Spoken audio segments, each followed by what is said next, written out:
Dito na naman ako sa aking munting karinderya. Kaya mga kapagsiw, ito na yung aking kabuhayan na naman muli. Mula nang ako'y napasugod ang aking anak doon sa hospital, ngayon naman ay nandito na ako. Kaya magpapasalamat ako ng malaki sa ating Panginoon na nakabalik ako kaagad sa aking hanap buhay. Thank you very much, Panginoon, sa lahat ng biyaya ipinagkaloob mo sa amin at iniligtas mo kami sa lahat ng kapahamakan. Kaya, Panginoon, ikaw po ang tanging namin pag-aasa sa buong buhay namin.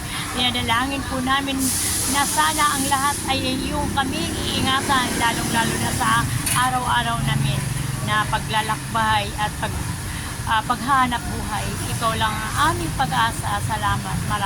Maraming salamat, Panginoon.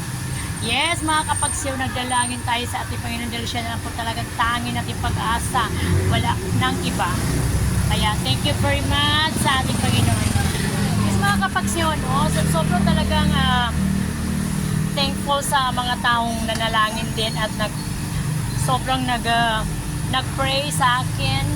Lalong-lalo na nung nagkaroon ako ng mabigat na suliranin, nabigyan nila ako ng kalutasan sa kanilang panalangin. Kaya maraming salamat sa inyo at huwag naman sanang tayo magsawa sa akin, tumulong, lalong-lalo na sa katayuan natin ngayon. Thank you very much. Magpapasalamat ako ng labis-labis, lalo na sa ating Panginoong Jesucristo at sa ating mga kapwa. Thank you very much.